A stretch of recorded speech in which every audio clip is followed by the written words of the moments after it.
हो गई Harnam Singh ji, recording start. Yes, it is. Okay. Okay.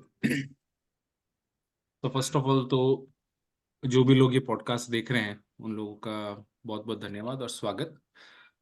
हम जब स्टार्ट करें उससे पहले मैं, क्योंकि ये हमारा फर्स्ट पॉडकास्ट है, तो मैं थोड़ा इंट्रोडक्शन दे दूं इस ऑर्गेनाइजेशन के बारे में। तो हमारी एक ऑर्गेनाइजेशन है हम जो कनाडा में रन करते हैं, इसका नाम है क्षत्रिय वेलफेयर एसोसिएशन ऑफ कनाडा। तो एक ऐसी एसोसिएशन हमने बनाई है कि भारत से जितने भी क्षत्रिय लोग हैं, अलग अलग स्टेट से, हर जगह से, उन सब के लिए एक एक अम्ब्रेला ऑर्गेनाइजेशन हो, जिसके अंडर में एक रिप्रेजेंटेशन मिले सभी क्षत्रिय समाज के लोगों को। क्योंकि हमने नोट किया था यहाँ पे एक मिसिंग थी, एक वॉइस, तो उस वजह से हमने ये स्टार्ट करी। और इस पर्टिकुलर कॉन्वर्जेशन का जो ऑब्जेक्टिव है वो ये है कि हम जो हमारी ऑर्गेनाइजेशन के विद इन जो एक्सपर्ट्स हैं, या हमारे साथ कांटेक्ट में और कोई बाहर एक्सपर्ट्स हैं अलग अलग एरियाज में और लोगों के कॉन्स्टेंटली हम जब मिलते हैं इतने लोगों से, तो उन्हें क्वेश्चंस होते हैं डिफरेंट डिफरेंट एरियाज में, कोई टैक्सेशन रिलेटेड या कोई इमिग्रेशन, जॉब अपॉर्चुनिटीज वगैरह। तो हमने सोचा कि क्यों ना इस टाइप का वर्चुअल सेमिनार टाइप ऑर्गेनाइज किया जाए टाइम टू टाइम बेसिस, और हम लोगों के क्वेश्चंस लें और फिर हमारी ऑर्गेनाइजेशन में या आउटसाइड ऑर्गेनाइजेशन कोई एक्सपर्ट्स हैं तो उनको लेके आए और लोगों की ये प्रॉब्लम्स को हम सॉल्व करें। तो उसी सीरीज में आज हम हमारा एक पहला प्रोग्राम कर रहे हैं, जिसका हमने नाम दिया है KWC कॉन्वर्जेशंस। और आज वाला जो कॉन्वर्जेशन है इसका टॉपिक है हमारा इमिग्रेशन। उसके अलावा हम एक और चीज़ है कि ये जो हमारी ऑर्गेनाइजेशन है, हम इवेंट्स वगैरह भी ऑर्गेनाइज करते रहते हैं हमारी कम्युनिटी की गेट टुगेदर के लिए। और सबसे इम्पोर्टेंट, इस साल हम एक बहुत बड़ा भव्य महाराणा प्रताप की जयंती से सेलिब्रेट करेंगे। तो जो लोग भी हैं कनाडा में और देख रहे हैं या आगे देखें, तो मैं उनसे रिक्वेस्ट करूँगा कि 11 मई को हमारे इस इवेंट में शामिल हों। तो बड़ा अच्छा लगेगा, और इसमें सभी लोग आमंत्रित हैं, ऐसा नहीं कि सिर्फ क्षत्रिय समाज, क्योंकि महाराणा प्रताप सभी के लिए पूजनीय थे, सभी लोगों के लिए। तो सभी लोग आए तो अच्छी बात है। अभी हम स्टार्ट करते हैं। तो पहले थोड़ा मेरे बारे में बता दूं। मेरा नाम है शुभकर्ण सिंह राठौड़।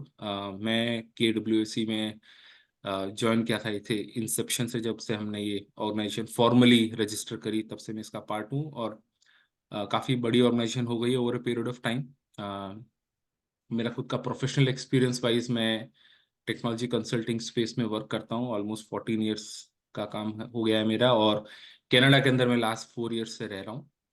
और उसके साथ में मेरे को होस्ट हैं राजू सिंह राठौड़। ये एक एंटरप्रेन्योर है, successful IT service company run कर रहे हैं, और अभी रिसेंटली मूव हुए हैं कनाडा अपना बिजनेस को एक्सपैंड करने के लिए। तो राजू बना का भी बहुत बहुत स्वागत है हमारी ऑर्गेनाइजेशन में। और ये आज इंडिया से जुड़ के हमारी हेल्प कर रहे हैं। इन्होंने कमिट किया था कि मैं इस फर्स्ट कॉन्वर्जेशन के अंदर मैं भी एक सपोर्ट करूंगा। और थैंक्स टू हिम कि वो इंडिया में है, बिजी हैं, फिर भी हमारे साथ टाइम स्पेंड कर रहे हैं। और सबसे इम्पोर्टेंट, आज हमारे जो गेस्ट हैं अभिषेक जी, अभिषेक सिंह जी एक इमिग्रेशन लॉ प्रैक्टिशनर है। वो हमारे समाज के कई लोगों की हेल्प भी करते रहते हैं। तो हमने सोचा कि अब क्यों ना, बिकॉज कनाडा एक बाहर लोग आते रहते हैं, उनके इमिग्रेशन रिलेटेड बहुत क्वेश्चंस रहते हैं, तो अ, ये एक बेस्ट प्रोसेस रहेगा स्टार्ट करने का। और जो विद इन हमारे क्षेत्रीय समाज के लोग हैं वो अभिषेक जी को अच्छी तरीके से जानते हैं, क्योंकि हमारा कोई भी इवेंट कंप्लीट नहीं हो सकता अगर अभिषेक जी उसका पार्ट नहीं हो, क्योंकि मोस्ट ऑफ द टाइम वो हमें होस्ट करते हैं और एक्सीलेंट पर्सन। बट आज फर्स्ट टाइम वो शायद टेबल के अदर साइड में है तो विदाउट वेस्टिंग मच टाइम अभी हम लोग स्टार्ट करेंगे। तो अभिषेक जी, क्वेश्चंस हैं तो मैं आपके साथ शेयर करूंगा, और आप आंसर करिए। तो पहला जो क्वेश्चन है वो ये है कि what is the process of applying for citizenship and benefits of that. तो आई थिंक काफी वाइड ओपन क्वेश्चन है, बट अगर संक्षिप्त में आप आंसर करेंगे तो अच्छा रहेगा। मतलब क्या बेनिफिट्स हैं सिटीजनशिप वगैरह के लेने के। Thank you, Shubhkaran and I welcome all of our listeners. And thank you, Raju ji, Arnam ji, who has been helping us in doing this program. ये हम प्रोग्राम कर पा रहे हैं, और ये प्रोग्राम हम अपने समाज के डेवलपमेंट के लिए कर रहे हैं, ताकि वो मतलब क्लियर इंफॉर्मेशन जितनी हमारे को है I am working as a immigration law practitioner, means मैं यहाँ लाइसेंस्ड इमिग्रेशन लॉ के अंदर प्रैक्टिस करता हूँ। और 22 साल से मैं इस फील्ड में हूँ। I am a lawyer from India. जब मैं यहाँ कनाडा में आया था तो मैंने देखा कि immigration is one of the field जहाँ सबकी क्वेरीज हैं, जहाँ आप फंसोगे जाके, जहाँ आपको मदद की जरूरत हो जाती है और जहाँ गाइडेंस चाहिए, और लोगों को नॉलेज कच्ची पक्की मिलती रहती है। यूट्यूब से मिल जाएगी, किसी ने मेरे साथ ये हुआ था, मेरा ये मानना है, इस तरीके की बातें मिलती हैं। तो I will be going very with the way कि कैसे एक्चुअली में रियल प्रोसेस काम करता है इमिग्रेशन का। जैसे कि शुभ जी ने पूछा पहला सवाल, ये उन भाइयों के लिए जो लोग कनाडा में आए हुए हैं और जिनको यहाँ पे आए कुछ समय हो गया है। कुछ समय से अगर मैं बोलूंगा, जब कोई परमानेंट रेजिडेंट के तौर पे कनाडा में लैंड करता है तो उसको 1095 डेज अगर वो रह लेता है कनाडा के अंदर, इन कनाडा, मतलब ही इज इन कनाडा, तो वो एलिजिबल हो जाता है सिटीजनशिप अप्लाई करने। सिटीजनशिप के लिए रिक्वायरमेंट और पीआर की रिक्वायरमेंट दो अलग अलग चीज है। परमानेंट रेजिडेंट 5 साल के अंदर अगर 705 दिन यहाँ रह लेता है तो वो परमानेंट रेजिडेंट अपना रिन्यू कर सकता है। अगर वो 5 साल में 1095 दिन यहाँ रह लेता है तो वो सिटीजनशिप अप्लाई कर सकता है। ये तो बेसिक सी एक डिफरेंस है पीआर में और सिटीजन में। सिटीजन के फायदे क्या हैं, और पीआर से आने के बाद वो जो सिटीजनशिप में जाता है तो उसका प्रोसेस क्या है। Process is just like you have to renounce your Indian citizenship और यहाँ की सिटीजनशिप लेनी होती है। तो उसका गवर्नमेंट प्रोसीजर होता है, एक फॉर्म भरते हैं, गवर्नमेंट हमारे से एक टेस्ट लेती है जिसके अंदर history, politics, background of Canada, social living in Canada, इसके ऊपर क्वेरीज होती हैं, क्वेश्चंस होते हैं, और आपको लगभग 20 मिनट में वो पेपर देना होता है। उसके बाद एक आपका जब आप वो पेपर क्लियर कर लेते हैं तो सिटीजनशिप के लिए आप एलिजिबल हो जाते हैं। And it's process is for 12 months. 12 महीने का एक प्रोसेस है आज के दिन में। और फायदे क्या है, सिटीजनशिप, आप एक देश में रह रहे हैं, अगर आप उसके सिटीजन हैं तो सबसे पहले तो आप उसका एक रूपरेखा चुनने में आपका एक रोल, जैसे कि यहाँ की लीडरशिप को चुनने में, वोट देने में आपको राइट जब भी मिलता है जब आप सिटीजन। अगर आप पीआर हैं तो आप वोट नहीं कर सकते। लेकिन when you are in Canada और आपको किसी को वोट करना है कि अपने रिप्रेजेंटेटिव को पार्लियामेंट तक भेजना है, चाहे वो प्रोविंशियल हो चाहे वो फेडरल हो, तो आप सिटीजन होने मैंडेटरी है। और आप जब सिटीजनशिप लेते हैं तो आपको कैनेडियन पासपोर्ट मिल जाता है। Canadian passport will be like I से अ डॉक्यूमेंट, एक ऐसा डॉक्यूमेंट है जिससे आप 148 कंट्रीज में विदाउट वीजा ट्रेवल कर सकते हैं। ऑन अराइवल वीजा है या विदाउट वीजा है, आपको जाने आने के लिए कोई परमिशन नहीं लेनी होती। जब आप वहां लैंड करते हैं तो आपको they treat you in a different way because आप कनाडा के सिटीजन हैं। ये इनका कॉमन पूल कंट्रीज है, 148 कंट्रीज में आप ट्रेवल कर सकते हैं। उसके अलावा एक सबसे बड़ी बात है कि अब आप कनाडा में रह रहे हैं, आपकी लिविंग कनाडा में है, आपका परिवार कनाडा में है, तो आपको ऐसा बहुत बार लगेगा कि दूसरे देश में गए तो आपको जरूरत की महसूस है, तो आपकी कंट्री आपकी हेल्प कर सकती है अगर आप सिटीजन हैं। नहीं तो आप भारत से निकल गए हैं, आप परमानेंट रेजिडेंट बन गए हैं कनाडा के, भारत के साथ आपका कनेक्शन कट होता जा रहा है, कनाडा के अंदर बढ़ता जा रहा है, लेकिन कैनेडियन गवर्नमेंट भी आपको हेल्प नहीं कर पाती और भारत को आपको जताना पड़ता है, आपको बताना पड़ता है भारत को कि मैं आपके प्रति, मैं आपका सिटीजन हूँ। तो आप, वो आपकी मदद कर पाते हैं। कई बार किसी कंट्रीज में लोग पेंडेमिक में जैसे बहुत फंस गए थे, if they were Canadian citizen, Canadian government उनको निकाल के लाई, इंडियन गवर्नमेंट ने भी निकाला, पर परमानेंट रेजिडेंट के लिए एक बहुत बड़ा ग्रे एरिया था। मेरे अगर सही मायने में बात करें तो बहुत बार ऐसी सिचुएशंस हो जाती है, people are stuck in the flights, people are stuck in certain areas where there is some dispute going on. तो कैनेडियन सिटीजनशिप अगर आपके पास होगी तो कनाडा आपकी मदद कर पाएगा क्योंकि आप उसके सिटीजन हैं। और बहुत सारी चीजों में, हेल्थ केयर में, एजुकेशन में और सपोर्ट के अंदर, अगर आप सिटीजन होते हैं तो आपका कुछ क्राइटेरिया बढ़ जाता है, प्रायोरिटी क्राइटेरिया में आप चले जाते हैं। पीआर आप हैं, आपको सारी इक्वलेंसी है, लेकिन अगर आप सिटीजन हैं तो बहुत सारे कोर्सेज ऐसे कर पाते हैं जिनसे आप फ्यूचर कनाडा में एडजस्ट हो सकते हैं। और सबसे बड़ी बात है, सिक्योरिटी जॉब्स में कनाडा की जा सकते हैं। हमारा मतलब क्षत्रिय समाज हमेशा से फेमस रहा है सिक्योरिटी सेक्टर में काम करने के लिए, फौज में, आर्मी में, पुलिस में, एयरपोर्ट पे, सिक्योरिटीज में, डेवलपमेंट ऑफ कनाडा, जहाँ फ्रंट लाइनर्स होते हैं जो मतलब बॉर्डर को कंट्रोल करते हैं, तो वो आपको जब सिटीजन होते हैं दे गिव यू प्रायोरिटी। हालांकि उन्होंने अपनी वेबसाइट पे कहीं नहीं लिखा है, लेकिन वो आपका बैकग्राउंड क्लियर ही नहीं करते अगर आप सिटीजन नहीं। सिटीजन होने के बाद ही वो आपको प्रायोरिटी देते हैं। आ, आपको अगर किसी को अपने रिलेटिव को, अपने दोस्त को, अपने परिवार के सदस्य को अगर कनाडा लाना है तो परमानेंट रेजिडेंसी पे कुछ क्वेश्चंस हैं कि भी आप इनको बुलाने के लिए कंडीशंस चेक होती है, पर एज अ सिटीजन वो आपसे ये नहीं पूछेंगे आपका बैकग्राउंड, आपकी जॉब कैसी है, आपके पास सैलरी स्टेटमेंट कैसी है, आपकी अर्निंग सोर्सेज कैसे हैं, because you are citizen, you are part of the country. तो आप उनको विदाउट दीज कंडीशंस भी इनवाइट कर सकते हैं। और सबसे बड़ी बात है, अगर आप सिटीजन है, you are the part of country. अगर आप परमानेंट रेजिडेंट है, you are a guest of a country. आपको अगर छोटी सी भी बात हो, परमानेंट रेजिडेंसी वो वापस ले सकते हैं आपसे। अब as a citizen you are now making a country, as a permanent residence you are being supporting a country. मतलब इन दोनों चीजों में डिफरेंस है। सपोर्ट का मतलब है कि मैं उनसे फायदा ले रहा हूँ, वो मेरे से फायदा ले रहे हैं। सिटीजन का मतलब है मैं कंट्री का हिस्सा हूँ, और जो भी मैं काम करता हूँ कंट्री में उसको देखती है, और कंट्री मेरी मदद के लिए हमेशा खड़ी है। तो आपसे परमानेंट रेजिडेंसी रिवोक करी जा सकती है, लेकिन सिटीजनशिप रिवोक नहीं। तो these are the few points. हाँ, over to Shubhkaran ji. Thank you Abhishek ji, बहुत डिटेल आंसर के लिए। नेक्स्ट हमारे पास में एक क्वेश्चन है कि I am in Canada with spousal open work permit expiring in September, और अगर will it automatically extend when wife's visa is extended. तो ओपन वर्क परमिट पे हैं, वाइफ के वीजा पे वर्क कर रहे हैं, और अगर वाइफ वाइफ का वीजा एक्सटेंड होगा तो क्या वो open work permit directly extend हो जी जाएगा?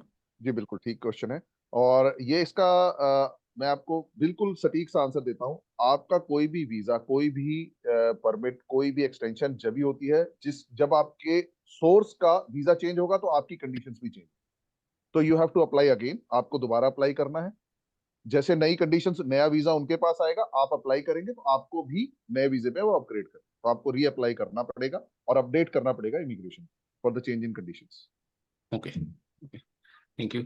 एक एक और क्वेश्चन है कि किसी को आईटीए मिला है और he got the portal request one, और उसमें उनको आंसर करना है कि weather he is inside Canada और आउटसाइड कनाडा, बट वो ट्रक और ट्रकिंग ड्राइविंग जॉब में है, तो कि उनका फ्रीक्वेंट ट्रैवल रहता है कनाडा और यूएस के बीच में। आ, तो वो कंफ्यूजन में, because someone told him that he came to know that I cannot travel outside of Canada until I got ECOPR. Is it right or not? So I think उनका, क्योंकि वो travel का भी जॉब है, ECOPR उनको आया नहीं है, तो वो कंडीशन जो बीच में एक अनसर्टेनिटी वाली फेज रहती है, उसके ऊपर अपन को कुछ। देखिए, जो ट्रेवल कर रहे हैं यूएस में आईटीए के बेस पे, it means he has got a US visa. उनके पास इंडियन पासपोर्ट है और वो यूएस वीजा पे ट्रेवल। तो ठीक उनके लिए ट्रैवलिंग, ईसीओपीआर का मतलब ये नहीं है कि आपका पासपोर्ट हैंड ओवर करना है अपने करेंट गवर्नमेंट को। ईसीओपीआर का मतलब नहीं है कि आपने जाके इन पर्सन कुछ लेना है। It will be delivered on you, to you on your email. आपके ईमेल पे आएगा। आप अपनी जॉब को कंटिन्यू कर सकते हैं। You should not be permanently residing outside Canada. आपको जब ईओसीओपीआर आ रहा है तो आप परमानेंट, आप लेकिन अपने उसमें क्लियर करेंगे कि मेरी ये जॉब है और मैं इसमें ट्रैवल करता हूँ आउटसाइड कनाडा, मैं यूएस जाता हूँ, यूएस वीजा मेरा लगा हुआ है। जब आपने अप्लाई किया है, और ईटीए के अंदर आपको ऐसा कोई कंडीशन नहीं है कि आप कहाँ आ रहे हैं, जा रहे हैं।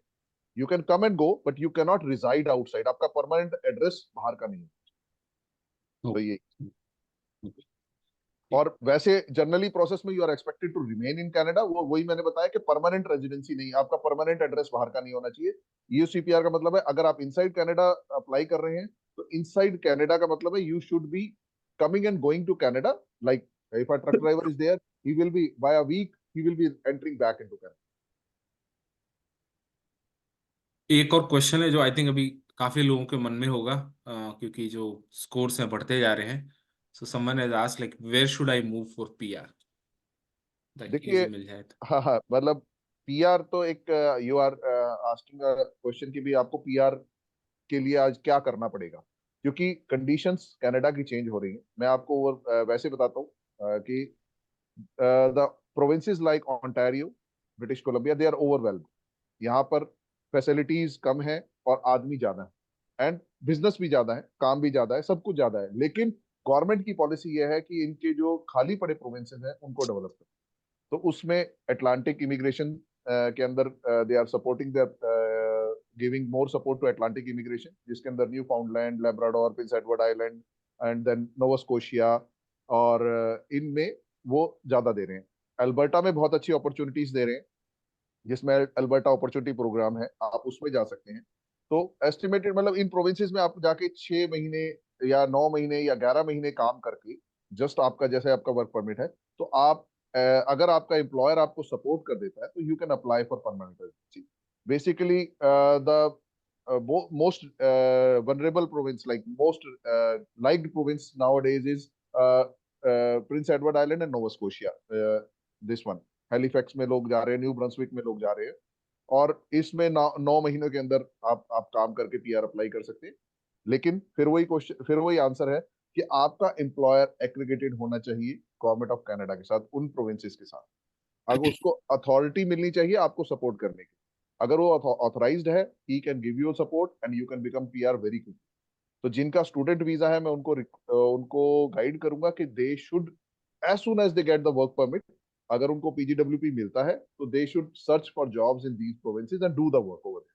अल्बर्टा में भी ऑप्शंस अच्छे हैं, पर अल्बर्टा के अंदर अगर आप जाते हैं तो कंडीशंस 1 ईयर है और जॉब का क्राइटेरिया भी है. लेकिन अटलांटिक प्रोविंसेस में आप नॉक 4 में भी अगर जॉब करते हैं, 1 2 3 के अलावा, जिसे नॉक सी कहते थे पहले, जो कि जस्ट लाइक अ लेबर वर्कर भी आप काम करते हैं, just like a team Hortons के अंदर एज अ किचन हेल्पर भी आप काम करते हैं, तो you are eligible to apply for PR. Thank you. अच्छा तंवर साहब, मेरे पास तो बहुत बेसिक से क्वेश्चन है.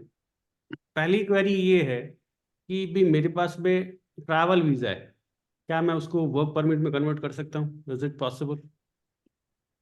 ये आज के दिन सबसे ज्यादा हो रहा है अपना राजू जी. और ये बेसिक क्वेश्चन आजकल मोस्ट नीडेड क्वेश्चन हो गया है. यस. तो लोग कनाडा आते हैं, टूरिस्ट वीजा पे आते हैं, and then they try to get up permanent settlement in Canada. तो टूरिस्ट वीजा पे जो भी शख्स आता है, कि अगर उसको टूरिस्ट वीजा पे आना है और उसको विजिटर वीजा से अपने परमानेंट, मतलब स्टेटस चेंज करना है, बेसिकली बात यह है. तो yes. There are 2 ways. One way is you can apply for a study permit.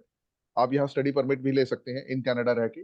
और दूसरा है वर्क परमिट ले सकते हैं एलएमआईए बेस्ड पे. अगर कोई एम्प्लॉयर आपको जॉब देना चाहता है और उसके पास गवर्नमेंट से अप्रूव्ड जॉब ऑफर्स हैं, और वो आपके क्राइटेरिया में और आप उसके क्राइटेरिया में, दोनों के दोनों एडजस्ट होते हैं, दोनों का सिंक होता है, government allows you to change your status to the work permit. ये अभी आज के दिन में टेम्परेरी पॉलिसी चल रही है. It is valid till June 2024. फिर ये एक्सटेंड कर देते हैं, हर बार इन्होंने एक्सटेंड किया है पीछे. अभी ये पॉसिबिलिटी है कि आप आते हैं तो आप आके अपना वर्क परमिट चेंज कर सकते हैं. आप बॉर्डर पे जाएं सीधा, अगर आपको एलएमआईए अप्रूवल नेम मिल जाता है, आप बॉर्डर पे जाएं, आप जाके वर्क परमिट ले सकते हैं. अगर आपको स्टडी परमिट लेना है, लोगों की क्वेरी होती है कि मेरा आइल्स नहीं है, मैं कैसे स्टडी परमिट में जाऊंगा, तो मतलब हमारे ऑफिस जैसे ऑफिस से कॉन्टैक्ट कर सकता है. यहाँ पे उसको कुछ कोर्स करना होता है जिससे उसकी आइल्स की मिनिमम रिक्वायरमेंट चेंज हो जाए. He can learn English over here, private college में थोड़ा टाइम एडमिशन लेके, then they can shift to public college. इसके साथ का ही एक एक तंवर साहब, एक मेरा नेक्स्ट क्वेश्चन ये है कि हमारे साथी ने, किसी ने पूछा है कि भी मेरा ट्रैवल वीजा रिफ्यूज कर दिया, even I have more than 5 CR net worth, I have a well running business over here, और उनकी किसी साथी की, उनकी जो नेटवर्थ है उनसे 10 टाइम कम है, बट उनका अप्रूव हो गया. तो वो कह रहे मैंने 2 दफा अप्लाई कर दिया, दोनों बार मेरा रिफ्यूज हो गया. तो क्या अब उनको वापस अप्लाई करना चाहिए? है पॉसिबिलिटीज कि उनको कहीं वापस री इश्यू होगा कि नहीं? कोई होप है उनके पोर्टफोलियो में?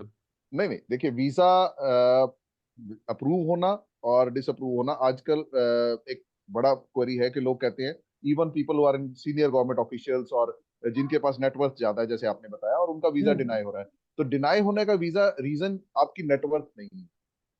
आप सोच रहे हैं कि मेरे पास 10 करोड़, 5 करोड़, 15 करोड़ है तो मुझे वीजा दे देंगे. आप ये भी देखें कि जिस आदमी के पास 1 एकड़ जमीन है और वो किसान है, उसको भी वीजा मिले. कारण क्या है वीजा मिलने के ना मिलने के, मतलब वाई वी आर हियर, कि हम क्यों हैं. सबसे पहला कारण है, will you be going back to your home country? You have to show that. Why you will be going back? What is the strongest reason to go back? How much family ties you have in Canada and in India?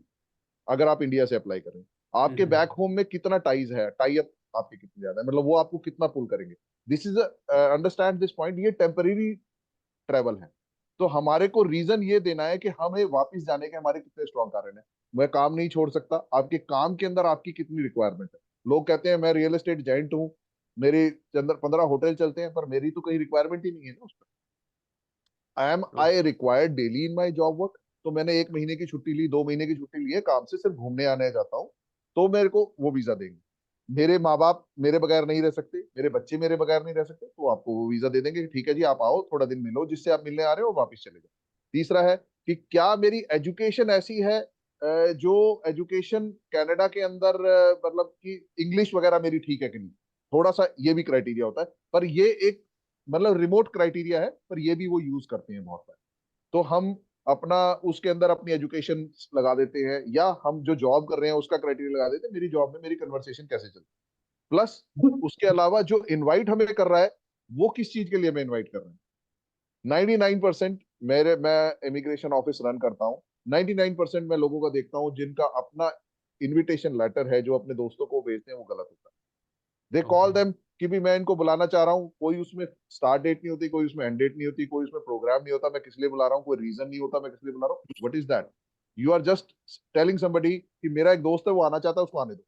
ऐसे नहीं चलेगा ना। आप उसकी जिम्मेवारी ले रहे हो, you are taking giving guarantee to the government in that letter कि अगर वो आएगा तो मैं उसका केयर टेकिंग करूंगा, मैं उसके लिए रिस्पॉन्सिबल रहूंगा। He is not a bad person, he is a good person, he is a good character person, और मैं ये चाहूंगा कि वो इमिग्रेशन लॉ फॉलो करे, और जैसे उसको इमिग्रेशन लॉ गाइड फिक्स करेगा उसका टाइम, उस टाइम में वो वापस से।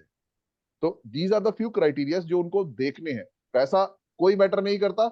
मेरे पास अगर मैं पर्सनली बोलूं, मेरे एक बहुत अच्छे फ्रेंड है, he is like a if I say he's a ADGP in some state in India, उनका भी ओके वीजा डिनाई कर दिया। वो कहते हैं you will not return back after your stay, we don't think so.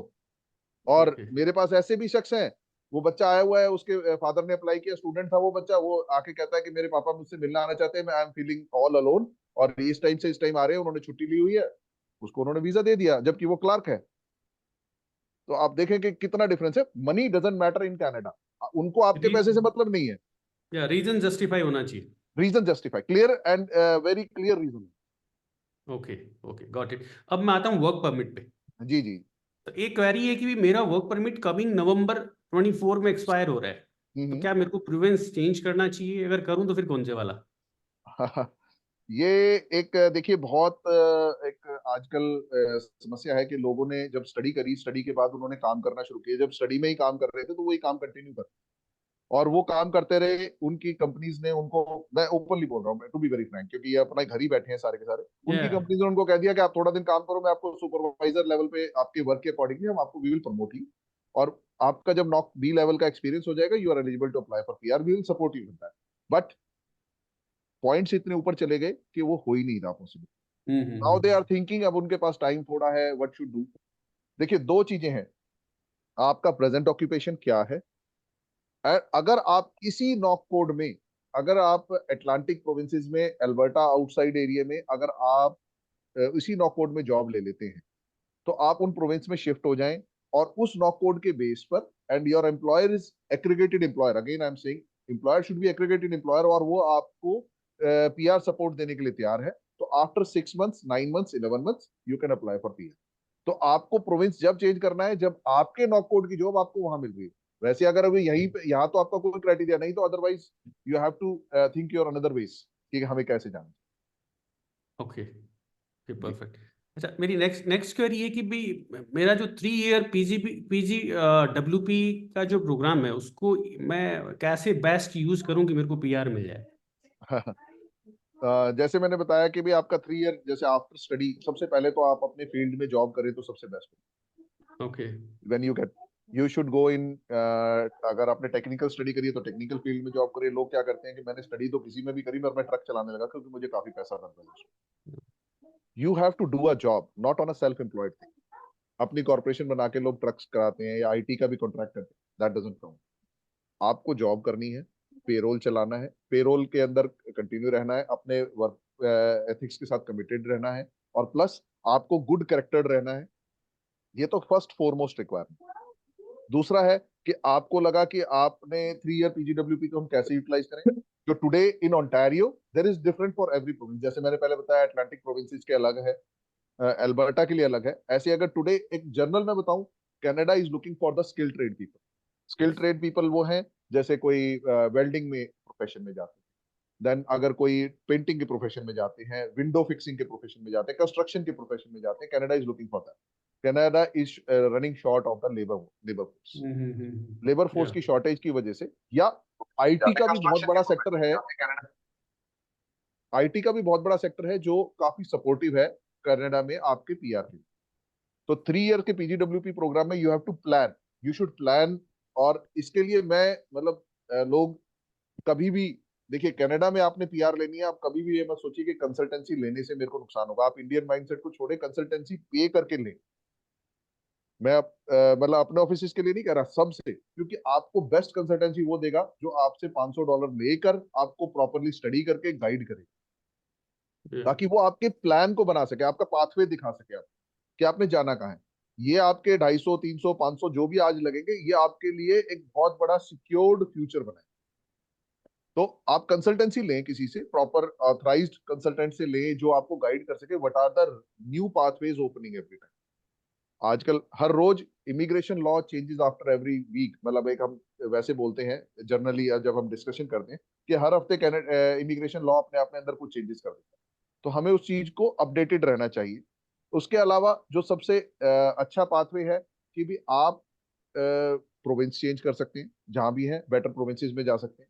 और जिस एक एम्प्लॉयर के पास काम कर रहे हैं उसके पास कंटिन्यूस काम करें, उसको भी आपके ऊपर फेथ होना चाहिए, आपको भी उसके ऊपर फेथ होना चाहिए। तो दोनों मिलकर जब काम करेंगे तो आपका 1 ईयर एक्सपीरियंस के बगैर कुछ भी काउंट नहीं होगा, आपका हाफ पोर्शन कभी काउंट नहीं होगा। तो you should continue for 12 months। After that you start accumulating points, क्योंकि आप कभी भी अपना सीआरएस पोर्टल खोलेंगे, कुछ देखेंगे 1 ईयर एक्सपीरियंस से नीचे वो कुछ भी काउंट नहीं।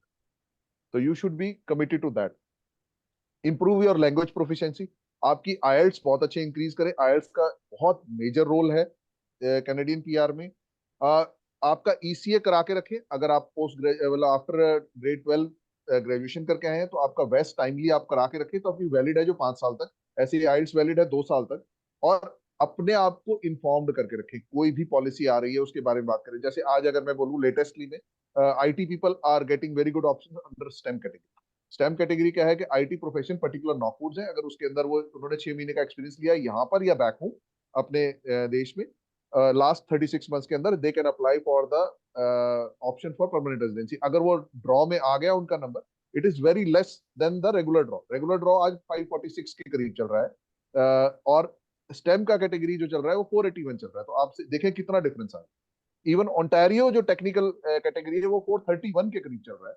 तो आपको ये कई सारी ऑप्शंस हैं जो चेंज कर सकते हैं। तो आपने कैटेगराइज करना है अपने आप को कि मैं कहाँ के लिए एलिजिबल हूँ। अगर एम्प्लॉयर के साथ आपके अच्छे रिलेशन है, एम्प्लॉयर इज एग्रीगेटेड एम्प्लॉयर, वो आपको सपोर्ट देता है, तो यू कैन अप्लाई फॉर वाईएनपी। आप पीएनपी सपोर्ट ले सकते हैं जिससे आपके 600 पॉइंट बढ़ जाते हैं। तो सीईसी स्ट्रीम है, पीएनपी स्ट्रीम है एंड डायरेक्ट पीआर स्ट्रीम है। You have to get prepared yourself timely. IELTS कभी अपना एक्सपायर ना होने दें ड्यूरिंग योर पीजीडब्ल्यूपी, क्योंकि गवर्नमेंट की कोई पॉलिसी आती है उस दिन अगर आप डॉक्यूमेंट प्रिपेयर करने लगेंगे तो आप प्रॉब्लम में हो जाएंगे। It takes time.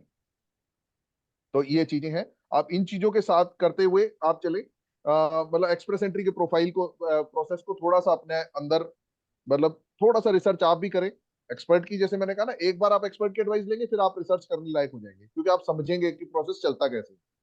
It is not about coming to Canada, 2 साल का मैंने स्टडी लिया, 3 साल का वर्क परमिट मिला, अब मैं 3 साल यहाँ रहूंगा तो वो मुझे पीआर दे देंगे। वो नहीं देते किसी को पीआर।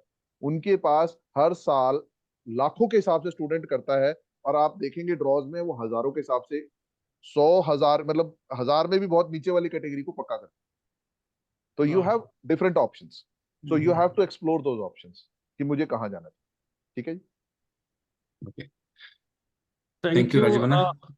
तंवर साहब। एक्चुअली सुबना, ये अपने पास कुछ बेसिक सी क्वेरीज थी और ये बहुत छोटा सा अपना आज एक स्टार्ट किया है अपन ने।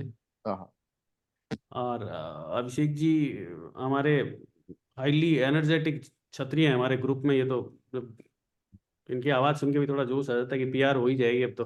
हाँ। और बट अभिषेक जी, कोई नेक्स्ट वाले ग्रुप में अभी अभी मैं देख रहा हूँ कि अपना जो ग्रुप बना हुआ है उसमें बहुत सारी जॉब्स की क्वेरीज आती है। तो कोई भी जॉब मतलब कोई जॉब हायरिंग एजेंसीज कोई रन कर रहे हो हमारे ग्रुप में, तो उनको अपन नेक्स्ट वाले पॉडकास्ट में अगर कर पाए तो काफी मेरे ख्याल नए बच्चों की काफी सारी हेल्प। अभिषेक जी, मेरा क्वेश्चन था कि जैसे आपने बताया कि PR2 citizenship, right, whatever process you mention, Yeah, but I wanted to know how to renunciate our Indian citizenship. उसको हम कैसे वो करते हैं, कि क्या उसका प्रोसेस रहता है? देखिए पहले मैं ले लेता हूँ आंसर। पहले हमने सिटीजनशिप का लिए अप्लाई करना है। सिटीजनशिप जब हमारे पास आ जाएगी, सर्टिफिकेट ऑफ सिटीजनशिप जब हमारे पास आ जाएगी और हमारा कैनेडियन पासपोर्ट बन जाएगा, then only we are eligible to apply for renunciation of Indian citizenship. तो ये प्रोसेस कंप्लीट करके फिर हमारे को यहाँ पे बीएलएस पे अब गवर्नमेंट ने कर दिया है फिक्स कि बीएलएस पे हमें अप्लाई करना है। एक फॉर्म है, उस फॉर्म को ऑनलाइन भरना है और उसका प्रिंट आउट निकालना है। उसके साथ हमारे को एक फोटो चाहिए जो उनकी स्पेसिफिकेशन है उसमें लगी हुई है। वन पर्सन, जैसे अगर एक बंदे की लगभग $136 के करीब फीस है और प्लस टू एंड फ्रो मिला के it was $187 if you go in the BLS. अगर आप बीएलएस में जाते हैं, उस फॉर्म के अंदर जो आपने भरना है वो सारी इंफॉर्मेशन भरनी है जो आपके पासपोर्ट में है, जो आपके आधार कार्ड में है, जो आपके बैकग्राउंड में है, वो नहीं भरनी। जो पासपोर्ट में लिखा है, अगर मेरी मदर का नाम अर्चना तंवर लिखा है तो अर्चना तंवर ही भरना है। अगर अर्चना सिंह है आधार कार्ड में तो अर्चना सिंह नहीं भरना है। वो आपके पासपोर्ट से उठाएंगे सब कुछ। तो ये सारी चीजें हमें करनी है। और जब हम जाए अपॉइंटमेंट लेके, we can do it for a family. मतलब मैं अपनी वाइफ, अपने लिए, अपने बच्चों के लिए ये कर सकता हूँ, नॉट फॉर थर्ड पर्सन। और वो एक टाइम में हम चारों की एप्लीकेशन लेंगे और they will go through the application. और वो एप्लीकेशन से गो थ्रू होने के बाद then they will take a time of 3 weeks to 4 weeks. फिर वो आपके एक सर्टिफिकेट भेजेंगे जिसे रिनाउंसिएशन ऑफ सरेंडर सर्टिफिकेट कहते हैं। सरेंडर सर्टिफिकेट तब हमारे पास आता है। उसके बाद हम, हमारा अलग प्रोसेस है कि हम ओसीआई अप्लाई करें, वीजा अप्लाई करें, वो आपका अपना प्रोसेस है। अच्छा, in addition to that, can we apply citizenship only for our kids, not for parents? देखिए, जो माइनर किड्स हैं, माइनर हाँ, किड्स के लिए वैसे तो आपका स्टेटस उनसे ही गवर्न हो जाता है, मतलब पेरेंट्स से गवर्न हो जाता है ना। मतलब उनके लिए requirements of staying in Canada और वो सब कुछ नहीं नहीं, है। हाँ, हाँ, राइट, तो आप अगर उनका इंडिविजुअली आप उनका भी अप्लाई कर सकते हैं। कर और सकते हैं। हाँ, बिल्कुल कर सकते हैं और उनको सिटीजनशिप दिला सकते हैं, अपनी पीआर रख सकते हैं अपने पास। क्योंकि सम पीपल हैव कंडीशंस कि मुझे इंडियन पासपोर्ट नहीं छोड़ना है, मुझे ट्रैवल करना है, या मेरी अलग रिक्वायरमेंट्स हैं कुछ, और मेरी प्रॉपर्टी है। एक एक बहुत बड़ा क्वेरी है, मैं बीच में ही ले लूंगा क्योंकि कल को वो क्वेरीज आती हैं सबके साथ, कि मेरी प्रॉपर्टी है इंडिया में, क्या मैं सिटीजनशिप ले लूंगा कनाडा की तो मेरे को प्रॉब्लम होगी कि नहीं होगी, या फायदा क्या है, नुकसान क्या है। देखिए, सिटीजनशिप के बाद आप ओसीआई अगर लेंगे, you are on the almost same status as your citizen in India.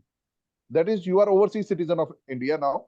तो आपकी प्रॉपर्टीज जो आपने उससे पहले इनहेरिट करी हुई है, they will be governed by the same laws. उसके बाद जो लेंगे वो एनआरआई लॉज से गवर्न। तो आपकी taxing liability after becoming the citizen will change. Before जो सिटीजनशिप से पहले ली हुई है उसका टैक्सिंग लाइबिलिटी कुछ और होगा। बट पेरेंट्स आपके नाम कर सकते हैं new property, right?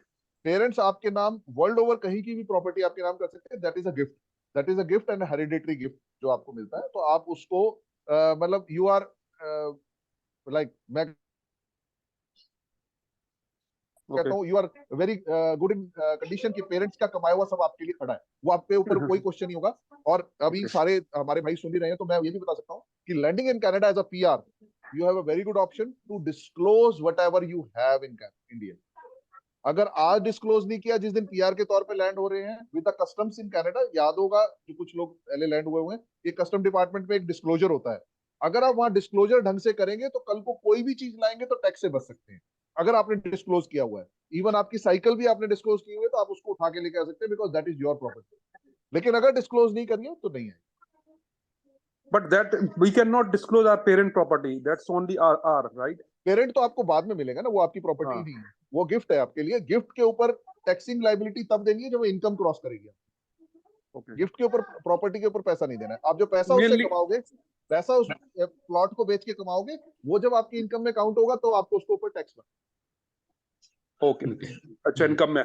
But last question, अगर हमारे इंडिया पासपोर्ट पे कुछ वीजा लगे हुए हैं, तो क्या can are those visa will be transferred to Canadian passport, और is there different process to get those visas? कहाँ के वीजा लगे हैं आप ये बताएं। मान लो यूएस का हमारा L1 वीजा लगा हुआ है इंडियन पासपोर्ट पे, अब आप मैं सिटीजनशिप अप्लाई कर रहा हूँ कनाडा की, तो वो वीजा हमारे को ट्रांसफर हो जाते हैं कि उसके लिए कोई सेपरेट प्रोसेस रहती है? नहीं, आपकी कंट्री ही चेंज हो गई है। देखिए, वो वीजा ट्रांसफर नहीं होगा। और as a Canadian passport holder you are not obliged to get any visa for US. अगर बाय रोड जा रहे हैं तो आप तो सीधा ही चले जाएंगे, पहली बात तो, जस्ट बाय द एंट्री। लेकिन वर्किंग के लिए जो आप कह रहे हैं, वर्किंग के लिए आपके एम्प्लॉयर को वहां पर दोबारा आपको देना पड़ेगा, कंडीशंस आपकी अपडेट करनी पड़ेंगी, और तब आपको वो दोबारा वीजा इशू होगा। तो हमें अप्लाई दोबारा करना है कि वही वीजा ट्रांसफर हो जाता है? नहीं नहीं, वो दोबारा अप्लाई करना है। वो दोबारा, ओके। ये बहुत सारे लोग तो यहाँ, आप और मैं तो मतलब फिर भी बहुत उसमें बैठे हैं, बहुत सारे लोग तो यहाँ पर नेम चेंज ही कर लेते हैं जब वो अपना पासपोर्ट लेते हैं। जैसे मनीष बिकम्स मैनी, और सचिन बिकम्स सैनी, मतलब इतने इस तरीके से हो जाता है। तो this is the changes they have to update with the immigration, क्योंकि next time you are coming with a new identity. Okay. Thank you. Thank you, Abhishek, for answering my question. I appreciate your. एक last question ले लेते हैं, अगर किसी का है question. हाँ, मेरा है। अभिषेक जी, क्वेश्चन ये था कि पेरेंट्स को बुलाने के लिए कौन सा वीजा सबसे अच्छा है, सुपर वीजा या विजिटर वीजा? और अगर हम खुद ही अप्लाई कर सकते हैं या फिर किसी की हेल्प लेने में फायदा है? मतलब आप मेरे ऑफिस के ऊपर क्या डाउट कर रहे हैं? देखिए हर प्रोसेस कनाडा के अंदर सेल्फ डूइंग एप्लीकेबल है। हर प्रोसेस बड़ा क्लियरली डिफाइंड है, पर एक्सपर्ट एडवाइस ये है कि भी वो कहते हैं ना, पिक्चरों में हमने देखा है धर्मेंद्र ने चक्कू से गोली अपनी खुद भी निकाली है, पर डॉक्टर क्यों चाहिए होता है मुझे पता नहीं है। क्योंकि गर्म करके चक्कू तो धर्मेंद्र बचपन से निकालता आ रहा है गोलियां शरीर में से। तो you need an expert for the things. जैसे वो पहले राजू जी ने पूछा कि मेरी 5-6 करोड़ की वर्थ है, 10 करोड़ की वर्थ है, पर वीजा नहीं। तो दैट्स इट। और देखिए दो चीजें हैं। एक क्वेरी जो गवर्नमेंट ऑफ कनाडा देती है हमेशा, एक आंसर जो देती है कि you will not return back to your home country, वो सुपर वीजा में नहीं आता कभी भी, क्योंकि सुपर वीजा में आपका स्टे लॉन्ग होता है। तो वो ये नहीं आपको बोलेंगे कि you will not return back after your stay in Canada. तो इस चीज से आप बच जाते हैं सुपर वीजा में। लेकिन सुपर वीजा की अपनी रिक्वायरमेंट्स हैं। 1 साल का आपका एनओए होना चाहिए in Canada, as a permanent resident आप स्टेटस पे होने चाहिए। 1 ईयर का एनओए होना चाहिए। उसमें लाइको रिक्वायरमेंट है, that is minimum income requirement. तो मिनिमम इनकम आपकी कुछ होनी चाहिए, तब आप उस वीजा को अप्लाई करने के लिए एलिजिबल हो। और उस वीजा की एलिजिबिलिटी क्या है कि उसके पास, आपके पास मेडिकल इंश्योरेंस होना चाहिए, जो कि टूरिस्ट वीजा में नहीं है। उसमें आपका मेडिकल होना चाहिए। इंडिया में आप इमिग्रेशन मेडिकल कराएंगे, क्योंकि आपका 6 महीने से ऊपर का स्टे हो जाता है। Any who is staying in Canada for more than 6 months, he needs to get a medical done. तो उसको मेडिकल आपको कराना है। और मैं एडवाइस करूंगा कि आप पीसीसी भी लगाएं उसके साथ, क्योंकि you are going to stay here, और वो कहते हैं कि you might be avoiding something. तो आप अपना पीसीसी भी करवा के लगवाएं, तो ज्यादा आपकी प्रोबेबिलिटी बढ़ जाती है वीजा लगने की। और super visa is very good for the people जिसमें पेरेंट्स को आज मन कर गया कि नहीं भेजना, तो you can stay here.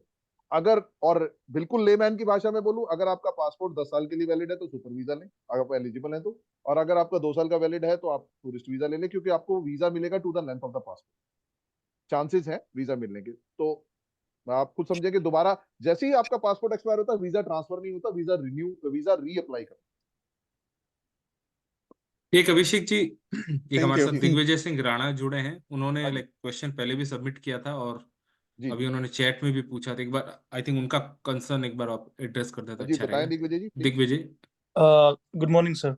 Good sir actually मुझे अभी पोर्टल रिक्वेस्ट 2 आई है, जिसमें हमें अपनी ओपीआर कार्ड के लिए फोटो और अपलोड करनी पड़ती है। But I am working as a truck driver right now, and like उसके लिए मुझे कैनेडियन बॉर्डर क्रॉस करना पड़ता है। जी। तो अभी तो मैंने जब से मुझे पोर्टल रिक्वेस्ट 1 आई थी, तब से तो मैंने बॉर्डर क्रॉस नहीं किया। तो अभी मैं कंफ्यूज हूँ कि मुझे मतलब कब तक नहीं करना चाहिए, मतलब सीओपीआर आने तक नहीं करना चाहिए, या फिर आई कैन कंटिन्यू इट और नॉट? देखिए आपका जो ईसीओपीआर आ गया, या आप पीआर कार्ड के लिए अप्लाई कर रहे हैं? नहीं सर, ईसीओपीआर का मैं मतलब उससे पहले एक पोर्टल रिक्वेस्ट 2 होती है, जिसमें हमको मतलब मैं समझ रहा फोटो हूँ। अपलोड करनी पड़ती है और बताना पड़ता है कि आप देखिए, एज अ जनरल मैं बताऊं तो आप ट्रेवल कर सकते हैं, कोई इशू नहीं ओके। है। लेकिन ओके। देखिए तूफान बहुत चल रहे हैं। अगर अमेरिका जाके फंस गए तो कोई इलाज ओके। नहीं किसी के पास। ओके। हाँ हाँ। जी। तो आप समझे कि अगर किसी कारण से वहां पे कोई भी, मतलब I am not saying about कि कुछ होता ही होता है, किसी कारण ओके। से आप उस कंट्री में फंस गए, तो then you will be in trouble. Otherwise आप तो जा रहे हैं आ रहे हैं, मतलब 3 दिन में, 4 दिन में, एक हफ्ते में, हाँ जी। 15 दिन में रिवर्ट बैक कर जाते हैं। यू हाँ कैन जी। कम बैक, कोई इशू नहीं है। क्योंकि ईसीओपीआर आएगा, आपको टाइम होता है। ईसीओपीआर मिलने के बाद आपने कुछ करना नहीं होता उसके अंदर, आपको बस बाद में तो पीआर कार्ड ही आना है। तो हाँ फॉर जी। हाँ जी। रिसीविंग ईसीओपीआर तो आपकी ईमेल पे आना है। हाँ जी। आपका परमानेंट स्टेटस जो है वो आपका आउट ऑफ कंट्री नहीं होना चाहिए। ओके, बट सर मेरी एंट्रीज जो हैं, बॉर्डर क्रॉसिंग की एंट्रीज चेंज होती रहेंगी, तो मुझे आईआरसीसी को अपडेट करना पड़ेगा कंटिन्यूअसली, या फिर? नहीं, आप की एंट्रीज का तो ईसीओपीआर में कोई रोल नहीं है। क्योंकि आपका स्टे ऑफ इन कनाडा का कोई रोल नहीं है उसमें। ओके ओके हाँ हाँ, उसमें टाइमिंग का कोई रोल नहीं होता। ये तो मतलब आप आगे पीआर रिन्यू कराना है या सिटीजनशिप अप्लाई करनी है, उसमें तो टाइमिंग का रोल है, ओके लेकिन इसमें कोई रोल नहीं है। पर मैंने फिर वही बताया कि दिग्विजय, वो कहते हैं ना, मैं कल मेरे पास कोई क्लाइंट बैठे थे, मैंने उनको बोला कि भाई अगर तेरी रोटी यहाँ लिखी है तो भाई तू यहीं खाएगा, और अगर इंडिया में लिखी है तो इंडिया में खाएगा। कि बड़े बड़े नेता इंडिया में जेल की रोटी खरीद के खाते थे क्योंकि जेल योग लिखा होता था। तो मेरे को यस याद आ रही थी उसकी बात, मैंने कहा ऐसे होता है भाई, कुछ नहीं पता, सर। तो यू शुड अवॉइड इट। ठीक है, ओके ओके ठीक है सर, थैंक यू ठीक थैंक है ना? यू। जी sir. Alright, thank you Abhishek ji. मुझे लगता है अभी तक सबके क्वेश्चन एड्रेस, अगर हमारा टाइम लिमिट से हम ऑलरेडी 15 मिनट देयर इज ऊपर जा समबडी चुके is saying on the iPhone over there in the अच्छा, लास्ट कोई वन। जी, आपका माइक ऑन कीजिए please, mic, you are mute on. आप म्यूट पे हो, जो आप आईफोन पे हैं, आप बोल रहे हैं जो आवाज नहीं आ रही आपकी, यू आपका आर ऑन म्यूट है। म्यूट। हाँ हाँ जी, हो गया। आ गई हाँ आवाज सर। अब आवाज आ रही हाँ सर मैं अभी रिसेंटली आया हूँ यहाँ पर अक्टूबर में, है। तो जी, मेरा स्टेट रिफ्यूजी है सर, और मेरा आ, केस आ, है अपने आप सुल्तान जी है ना आप अपना पहले तो नाम बताओ और एरिया बताओ कहाँ से। सर, अनुज राणा। हाँ मैं अंबाला से हूँ सर। जी जी, अंबाला से अनुज। आप और बताओ क्या अपने आप। जो जी तो मैं विजिटर पे आया था, लेकिन वहाँ एयरपोर्ट पे कुछ दिक्कत की वजह से मैंने असाइलम ले कर लिया था। जी जी, ठीक है। तो मुझे हो गया, अक्टूबर में आया था ना, मेरा कोई उसमें कहते हैं वो पैसे पूसे आते हैं रिफ्यूजी के, वो भी नहीं कुछ आ रहा। उसके रिगार्डिंग पता करना था थोड़ा। आपका आईडी काम आ गया? कुम तो चलो, आपका रिफ्यूजी आईडी आ गया? वो तो मेरे को एयरपोर्ट से ही दे दिया था सर उन्होंने। आपका वर्क परमिट आ गया? परमिट फरवरी तक बोल रहे हैं आएगा। अच्छा, तो देखिए अपना राणा, क्या नाम बताया आपने? अनुज। अनुज। देखिए अनुज, मैं आपको ये बता देता हूँ कि जो पैसे आने हैं रिफ्यूजी के, पैसे ऐसे नहीं आते कि रिफ्यूजी के लिए कोई पैसे बने हुए हैं। रिफ्यूजी के पैसे, ओके। रिफ्यूजी आपको पैसे क्यों लेने हैं? क्योंकि आपके पास कोई काम नहीं है, हो सकता है आपकी सोर्स ऑफ अर्निंग नहीं बन पा रही है और आप कुछ करने के लिए एलिजिबल भी नहीं हो। तो you can apply to the Ontario government और ओंटारियो वर्क्स, कि आप अप्लाई करो कि मेरे पास कोई काम नहीं है, ये मेरा एक्सपेंस है और मैं बड़ा परेशान हूँ। तो वो आपको विद इन 15 डेज आपको पैसे देना शुरू कर, मतलब हम केसेस करते हैं रिफ्यूजी के। और वी पहले तो मैं किसी को गाइड नहीं करता था क्योंकि इट इज अ लाइबिलिटी, पर आजकल क्योंकि लोगों को काम नहीं मिलते, तो you can apply for that, और अब 15 से 20 दिन में आपके पास पैसे आने लग जाते हैं। आपका अकाउंट खुला होना चाहिए और डायरेक्ट डिपॉजिट इन्फॉर्मेशन आपके पास होनी चाहिए, आपके डॉक्यूमेंट्स लगते हैं, एंड यू कैन अप्लाई। और आपका जो वर्क परमिट तो है अक्टूबर में आपने अप्लाई किया है, तो अब फरवरी तक आ जाएगा। हाँ, तो मेरा केस भी अपने जो सुल्तान जी है ना। जी, मेरी जानकारी में नहीं है, अगर और कोई ग्रुप में जानता हो तो पता नहीं, मैं मिला नहीं कभी सुल्तान जी से। है अपने इस ग्रुप में भी है उनका, सुल्तान हाँ हाँ हाँ, से वो मैं नाम देखा है, वो में कई बार रहते हैं। अपडेट डाल रहे थे, अपडेट कर रहे थे, पर हमारी शायद मुलाकात नहीं हो पाई हाँ जी, वो घरों गरोंडे से। मुझे अभिषेक है लड़का, उसने दिया था।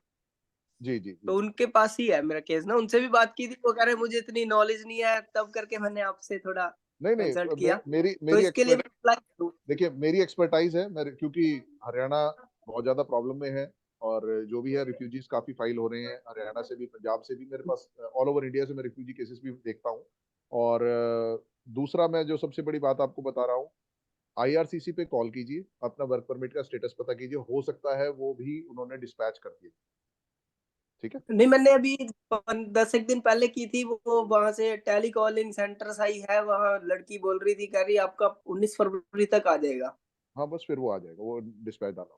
ठीक है, तो इसके अभिषेक लिए जी मुझे अभी वहां थोड़ी सी जाना पड़ेगा अभी अपना। टाइम की लिमिट रहेगी अभिषेक जी और अनुज जी एक काम करेंगे अपन, ये जो पॉडकास्ट है उसके नीचे डिटेल में ना सर का ईमेल एड्रेस रहेगा, हाँ है ना? जी तो है। आप जो क्वेरीज रहेगी आपकी, वो पर्सनलाइज क्वेरीज जो ज्यादा हैं, आप एक काम करें, अभिषेक जी को आप मेल करें। और क्यों शुभ बना? पर्सनलाइज कॉल करूँ सर को, तो या हाँ, मीटिंग की बजाय। अभी हमारे पास थोड़ी चलो सी मैं टाइम की लिमिट रहेगी क्योंकि ऑलमोस्ट हमारा 45 मिनट्स का सेशन था, तो क्लोज ओके हो चुका है ओके ना। Thank you so okay sir, much. Thank you. Thank okay you. Sir. तो टाइम हमारा हो ही गया है, तो शुभ जी और राजू हाँ जी, जी। We thought of going till 10:45, तो हम 10:47 पे तो चले ही गए हैं। और एक क्वेश्चन सिसोदिया जी ने लिखा था, मैं उसका 2 मिनट में क्विक आंसर देता हूँ। Can I extend my Yeah. Visa for my parents for more than 6 months? Yes, you can extend with a plausible reason. आप रीअप्लाई करें, एक्सटेंशन अप्लाई करें, और उसी बंदे के थ्रू जो इनवाइटी है वो उसका सपोर्ट लेटर दे, दे कैन एक्सटेंड, मेडिकल होएगा उनका एंड दे कैन एक्सटेंड। ठीक है जी। Alright, thank you Abhishek ji. आज आपके बिजी शेड्यूल से आपका वर्किंग डे आपने टाइम निकाला समाज के लिए, से बहुत बहुत धन्यवाद। और राजू सिंह जी भी अपने इंडिया में काम से गए हुए हैं और रात के टाइम जग के हमको सपोर्ट करे, उसके लिए बहुत बहुत धन्यवाद। नहीं, मेरे को वॉलंटरली ज्वाइन करके बहुत अच्छा लग रहा है। कुछ भी हो, I am okay, always ready.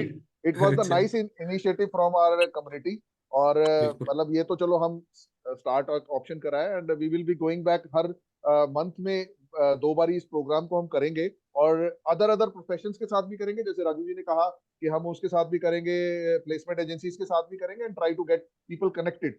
और उनकी कोई भी बिल्कुल क्वेरीज है, बैंकिंग से है, फाइनेंसिस से है, रियल एस्टेट से है, आईटी सेक्टर से है, we will be going much wider in this area. Okay. बिल्कुल, या अच्छा, दूसरा और एक छोटी छोटी सी रिक्वेस्ट है कि भाई जो भी पॉडकास्ट सुन रहे हैं ना, जितने भी हमारे ग्रुप के लोग जो कनाडा में, जो इंडिया में, उन सबसे रिक्वेस्ट है कि जो नेक्स्ट एपिसोड अपन करें ना, अगर ये कमेंट्स में बताएं कि मोस्ट सुटेबल सब्जेक्ट कौन सा हो सकता है, हम लोग किस ट्रेड के या किस प्रोफेशनल्स को हम लोग लेके आए, तो वो थोड़ा को अपने को इस चीज की बहुत हेल्प मिलेगी नेक्स्ट वाले एपिसोड। बिल्कुल बिल्कुल और यस, एक और वो ऑप्शन मैं दे रहा हूँ कि people those who are listening, तो हमारे कम्युनिटी से हैं जो जिन के पास भी है, promote it, yes. Spread it, promote it. इसको अच्छे से प्रमोट करें, और ताकि लोगों की क्वेरीज भी आ सके, और पहले से क्वेश्चन दे के रखेंगे तो टाइम हमारे